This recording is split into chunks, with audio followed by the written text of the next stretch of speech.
अस्सलाम वालेकुम dear viewers. आज हम जिस टॉपिक पे बात करेंगे वो टॉपिक है हमारा complete diode model. Complete diode model basically जो हमारे पास आइडियल डायोड मॉडल है और प्रैक्टिकल डायोड मॉडल है उससे बहुत ज़्यादा डिफरेंट है। इसमें जो हम वेरिएबल्स को कंसीडर करते हैं वो हमारे पास बैरियर पोटेंशियल है, इंटरनल रिवर्स रेजिस्टेंस, यानी कि जब हमारे पास जो डायोड है वो रिवर्स बाइस काम करता है तब जो रेजिस्टेंस होती है, और डायनामिक रेजिस्टेंस यानी कि वो वाली रेजिस्टेंस जो हमारे पास डायोड काम करता है जब फॉरवर्ड बाइस में। अब यहाँ पे एक बात आपने याद रखनी है कि डायनामिक रेजिस्टेंस इसलिए इस्तेमाल किया गया है, लफ्ज़ डायनामिक का मतलब है मोशन में।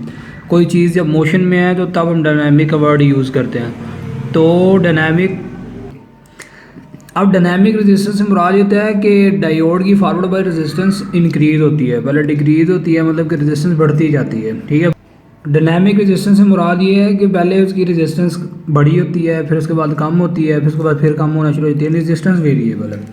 तो अगर कंप्लीट डायोड की बात करें तो कंप्लीट डायोड मॉडल में फॉरवर्ड बाइस में ये एज ए क्लोज स्विच ही बात काम करेगा जैसे हमारे पास आइडियल डायोड मॉडल में करता था।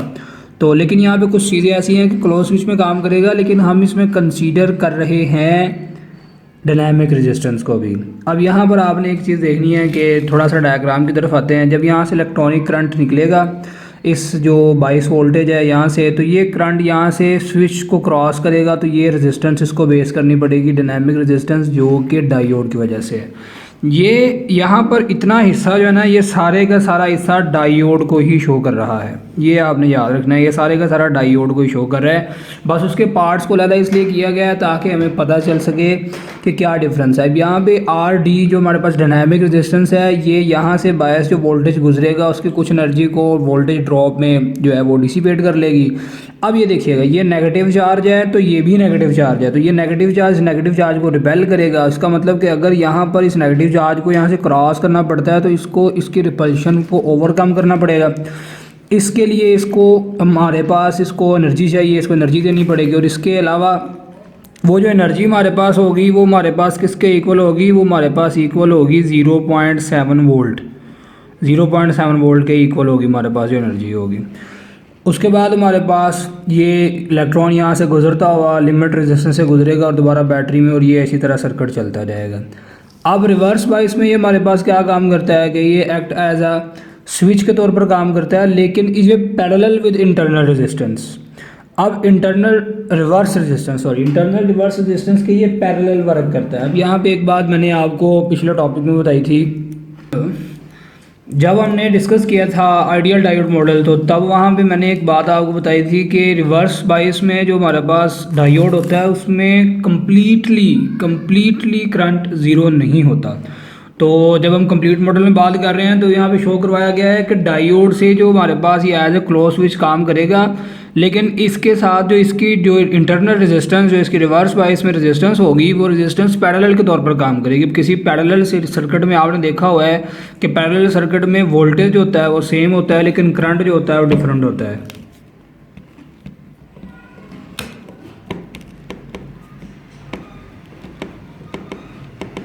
ठीक हो गया। तो यहाँ से जब हमारे पास इलेक्ट्रॉन पास करेगा तो ये डायोड से तो पास नहीं करेगा, लेकिन ये शो करवाया गया, याद रखिएगा, ये रेजिस्टेंस अलग नहीं लगी हुई, ये भी डायोड के अंदर ही है, लेकिन मॉडल इस तरह बनाया हुआ है कि हमें पता चल सके कि वर्किंग कैसे होगी। तो यहाँ से डायोड तो ये क्लोज स्विच के तौर पर काम करेगा, लेकिन ये रेजिस्टेंस के अंदर से करंट पास करेगा और फिर ये यहाँ पर हमारे पास करंट जो है दोबारा इसके बाद वापस आ जाएगा और ये इलेक्ट्रॉनिक सर्किट जो है हमारे पास बन जाएगा।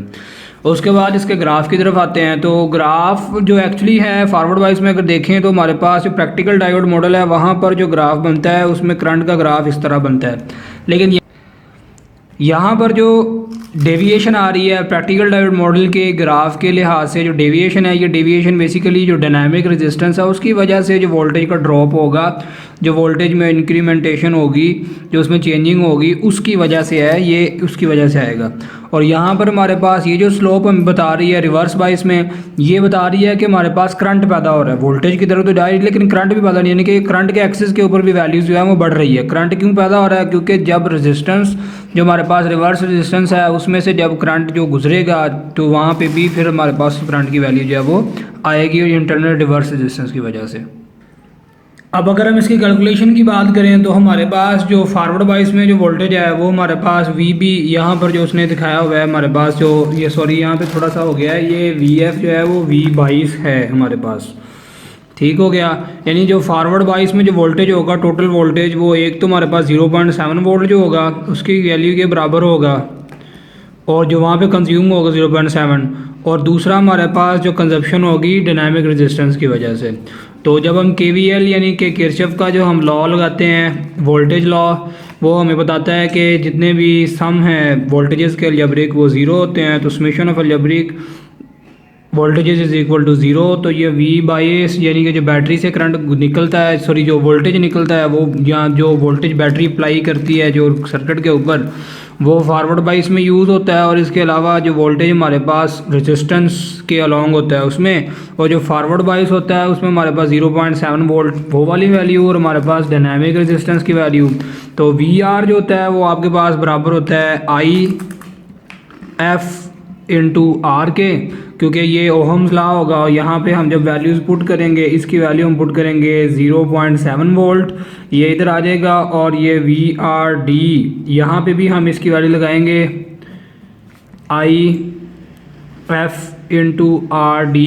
तो इन दोनों में से हम कॉमन ले लेंगे, ये हमारे पास है। तो ये इस वाली इक्वेशन को अगर हम यहाँ पे थोड़ा सा मैनिपुलेट कर लें तो ये बन जाएगा IF into RD plus IF into R, ये VB इधर चला जाएगा जो कि VB की वैल्यू 0.7 वोल्ट है।